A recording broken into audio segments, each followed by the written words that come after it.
The 5 most dangerous substances that you can buy legally at a gas station that will ruin your life. And I'm sharing from an addict standpoint. So I'm a recovering cocaine and alcoholic. My name is Eric. If you haven't seen my channel before, hit the like and follow button. I share a lot about addiction. So on this list of the 5 most dangerous substances at a gas station, drugs, whatever you want to call it, alcohol and nicotine is not on this list. Those are a given. Nicotine, it's one of the most addictive drugs there is, actually. It's so hard to get off of. A lot of reasonings behind that. I'll probably do a video on nicotine addiction itself, but that's not on my list. Alcohol, one of the deadliest detoxes there is. Alcohol, along with benzos, will kill you. 15 to 30% fatality rate when getting sober if you go into DTs, delirium tremors. Alcohol, though, not on this list. What's on this list and why these are the 5 most dangerous drugs at a gas station is because there's a lot of awareness around alcohol. There's a lot of awareness around nicotine. There's not that much awareness about. And that, I think, is what makes it so dangerous. When you're going to a gas station, you're buying something legally with a debit card. You're not meeting a dealer out back. You're not committing felonies. You're not trading cash. You're using your debit card, you're getting a receipt, and you might have a Snickers in the bag with it. That's what makes it so dangerous, in my opinion. So when it comes to this list, number 5 on this list are any of the caffeine pills, weight loss pills that you find in a gas station. And here's why, because later on in this list, a lot of these kind of fell under those categories. So everything that you find in a gas station, even if it's the pills for you to be like harder or to stay more alert or weight loss and yellow jacket pills, there's all these different pills that gas stations will sell. None of them are checked by the FDA. There is no processes through it. And a lot of stuff that's there shouldn't be there. And what I mean is a cathinone drug. I'll give this as an example. 3-MMC, 3-CMC, these are very popular drugs over in Europe right now, highly addictive drugs. In the United States, they were sold as bath salts or as even plant food. A cathinone was legal because it flew under the radar. It wasn't crystal meth, it wasn't cocaine, and so it wasn't tested in drug tests. So for a while, this stuff was sold legal until they realized how massively addictive this was. And so that's what makes a lot of this stuff that addictive is, and that dangerous is you don't know what you're putting into your body. Nobody knows essentially what's in these. And that's the scary part about them. And that's why they're number 5. There's a lot of danger that comes along to them. You can take some of these pills and next thing you know, you're shaking. You don't know what you're shaking from. You don't fully know what's in them. Number 4, the most dangerous drugs in a gas station is kratom. White kratom, green kratom, red kratom, and a lot of gas stations they are sold. If you don't know what kratom is a natural tea leaf from Southeast Asia. It's grounded up into a powder. You can buy it in a capsule. You can buy them in tonic drinks. You can buy them in just the powder itself. Now, kratom has pain relieving properties. Your brain has opiate receptors. Kratom bonds to those opiate receptors. So they bond. As soon as you take it, it finds that receptor and they create this bond. It distorts how your brain perceives pain and handles pain.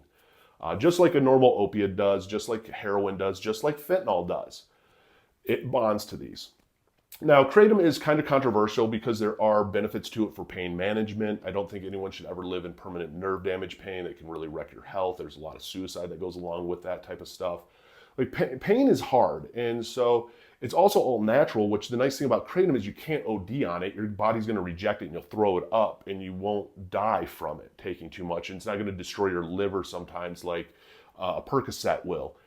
But again, it's very highly addictive, and I don't think people realize how addictive it is. You can also go into a lot of withdrawals. I've done, back in 2020, I did this whole experiment with white, green, and red kratoms that I bought legally at a smoke shop or a vitamin store in Huntington Beach, because I was struggling with SSRIs and I wanted to see if this would help. A lot of people told me that, hey, it can help with mood, and it did, but I went through withdrawals on them all, and I didn't really realize how bad the withdrawals were. And the red kratom, it was bad. I mean, on day 2, I had to travel on a work trip, and I was contemplating going back and just taking kratom until I came back from the work trip. And I was like, dude, that's a mind of an addict. Like, no.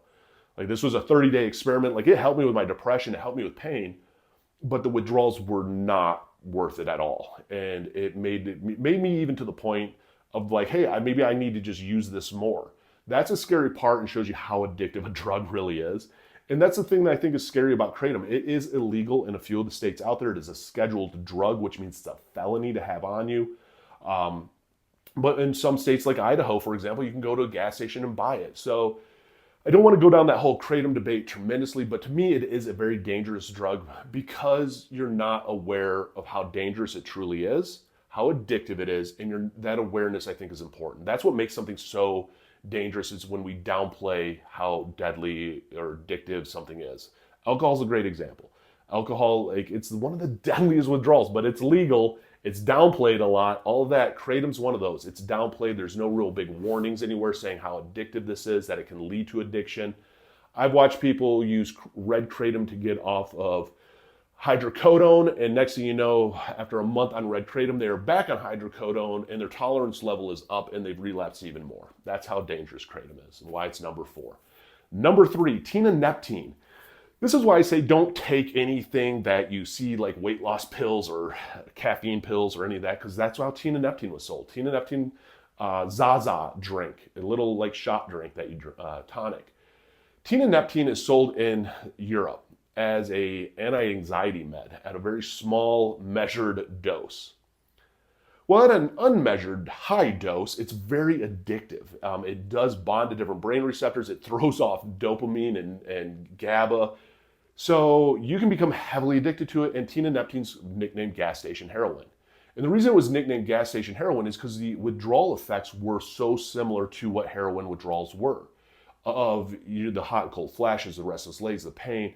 If you never went through a true withdrawal, full body withdrawal, it is horrid, man. It is so bad that all you can think of is getting this to stop, and your brain knows. Your brain knows, man, if you just do that, it's gonna be okay. And it's not that bad, dude. I'm just gonna do one more drink, and I'll just make it through the day, and I'll do it tomorrow. That's how our brain is as an addict, and how we keep pushing off, and what makes it so hard to quit.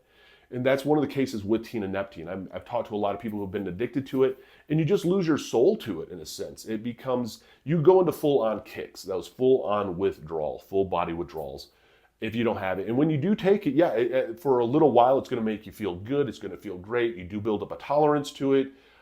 You have to start taking more. I mean, it slowly sucks you in. That's one of the scary things about it. The next one, feel free. Feel free is super controversial. It's still going through a lot. You can buy it in gas stations still. You can buy it even, I don't know if you can buy it on TikTok anymore. There's a point you could buy this on TikTok. And it had 2 of the most controversial things, I think, combined. So you have kava. And if you don't know what kava is, I don't like kava personally. Kava affects GABA. GABA is your stress neurotransmitter. So if GABA is affected, it's going to relieve some stress. It's going to make you feel a little bit okay. Well, what also affects GABA is benzos, alcohol. I mean, there's tons of drugs out there that affect GABA. Well, kava affects GABA. So it's going to make you feel good. And the problem is it's marketed towards alcoholics who, as a recovered alcoholic, I drank to numb myself. I drank to forget. I drank, man, because I just wanted this to go quiet. And if anything changes and alters how my brain is and makes me go a little bit calmer, how about I drink more? And if I drink more, is it going to give me a better feeling? Like there's no impulse control. Like it's a struggle. And so kava being marketed that way, I think, is very dangerous because it does affect your brain. And it's very easy to have kava and just say, screw it, dude, I'm going to have a beer and just go back down that relapse route. So they took kava, that affects GABA, and they put it with kratom, which is number 4 on my most dangerous drugs in gas station. And they mixed it together in a tonic. And again, it bonds with your pain receptors, so it reduces pain and anxiety in a tonic. Like, that's the heal-all, cure-all, right? I mean, if you had a little drink that you could drink that got rid of your anxiety, stress, and pain, I'm in. Well, the thing is, again, just like with all of them, even with kava, you build a tolerance to it real quick, just like with kratom. And after about a week of drinking these tonics, people were reporting that, you drink one of these and it was like this all-natural tonic that just feel free, man. And people were saying, yeah, you feel great, and you drink it, man, just great. So next day hits, like, I'm going to stop by the gas station and get another one. And you drink another one. And next thing you know, every day you start drinking one of these, and now all of a sudden, you're not feeling quite as great. So what if I have 2, and now you're drinking 2 of them? And this is how addiction goes. People don't realize, like, addiction is like this snowball effect, and it's so subconscious that you don't realize it's happening when it's happening. Your brain is overriding everything, and you're so hijacked mentally that your brain's just going, hey, let me get one of those drinks again, man. It's not like you're sitting there telling yourself, I have to drink this. It's just these little thoughts keep entering in your head. And a ton of people got addicted to Feel Free. Because you're not prepared of what you're getting addicted for. I mean, anytime you throw something out there like Kratom, it has to have warnings on it because it bonds to your brain receptors, man. It is addictive. There's no ifs, ands, or buts around it. That's what makes it number second on my list is, again, this is stuff that is marketed as, I mean, who's not going to buy something that's all natural, helps you with your anxiety and pain? I would, until I read what's in it. The number one, though, most dangerous drug that you can buy at a gas station is 7-OH. 7-OH, hydromitochondria, it's sold in gas stations as like tabs. And they're marketed phenomenal. Natural pain relief. It is, high potency, super kratom extract. It flavors, blue raz, apple, they're colored. Marketing on these things was super genius. 100 milligram tabs of super ultra strength kratom, 7-OH, hydromitochondria. This is the alkaline of kratom, essentially, is what it is. So it's the equivalent when it comes to weed. You take a bud, that's a flower bud, smoke it, gets you high. Well, if you smoke wax, which is the potency of it, that's a lot higher THC content, gonna wreck you. Well, that's essentially what they did with kratom. They took out the alkaline, which was what got you that pain relieving, all that feeling, put it into an extract, put it into these pills. And they're sold at gas stations as a natural pain reliever by weight, 10 to 15 times more addictive than heroin.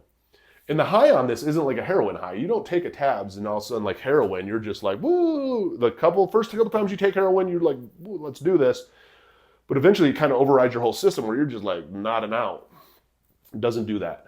It's not that kind of effect, but it's bonding to your brain just the same way. And the thing with 7-O is and has been reported that you can die from an overdose of it. Because it bonds to your brain receptors and opioid receptors, it can cover over the transmitters that detect CO2 in your blood that causes you to breathe. So your OD on a 7-O is the same as opiates, the same as fentanyl and heroin. You stop breathing. You start to the gurgle, the nod, and you're done. And that's the thing with 7-O. I mean, they're sold in a smoke shop. It's colorful. It's pain relieving. You take it, your pain kind of goes away. You feel good. But after about 2 of these, man, you're hooked. And that's the scariest thing. Like, that's the difference. Like, if you were at a gas station and you saw brown heroin being sold, you're not going to buy it. That's heroin, dude. That's freaky. What? And if you're buying it out back. 7-O, though, which is more addictive than that, is being sold at the cash register as pain relief, all natural, blue raspberry, no needle needed. I mean, that's the insanity in how these were marketed. I mean, it was marketed for nothing more than money. And these are, to me, the 5 most dangerous substances in a gas station. Because, again, you're going into a gas station, you're filling up your gas, you're getting a Snickers bar, grab yourself a Monster, and then you're grabbing a drug that is more addictive than heroin. And you don't realize it. That's why these are so dangerous. And this is why I share. I mean, I share for educational purposes only because a lot of people don't realize this stuff. If you're new to the channel, hit the like and follow button, comment down below your experiences. 7-O, thankfully, is illegal now in some of the states. Like, there became a very big awareness of it, but it's kind of lost its momentum. Florida has made it illegal, but it is still legal in many states out there. The FDA was trying to step in and get this a scheduled drug. It really needs to be a scheduled drug because it is that dangerous and that addictive. I mean, the withdrawals are full-blown heroin withdrawals.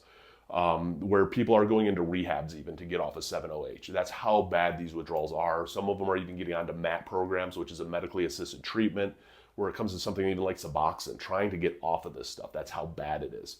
And this is why I share it, because a lot of people don't know this. The more awareness we bring, the more, maybe somebody even out there goes, shoot, I want to get sober. And that's the thing is, there is no right or wrong way of getting sober. It's your way. Whether it's going into inpatient treatment, I have Refine Recovery tagged down below. Visit Refine Recovery. They're amazing in Beverly Hills. I love the guys, what they stand for. Inpatient treatment, outpatient treatment. Download Sunflower Sober. It's on iOS and Google. It's an amazing app. You have 24-hour support with Sam, your AI sponsor. There's a whole journaling section to start really tracking your cravings and urges. There's a community section to just start talking with other addicts, getting that support that you need. A big, huge resource section with tools and coping. There's therapy involved. I mean, Sunflower Sober is a really amazing app. It can help you get sober and stay sober. You go to AA meeting, an NA meeting, an Al-Anon meeting, go to all the meetings and then some. Get around some actual addicts and get that support. I mean, it's really important to have people in your life when you're going through these withdrawals to help fight off some of these cravings and just people to talk to. Getting with a doctor, a psychiatrist, a therapist, getting on the right meds, I mean, that's key. A lot of us are self-medicating for different reasons. Get the help, find what works, and trust me, it is one day at a time, and yes, it truly does get better.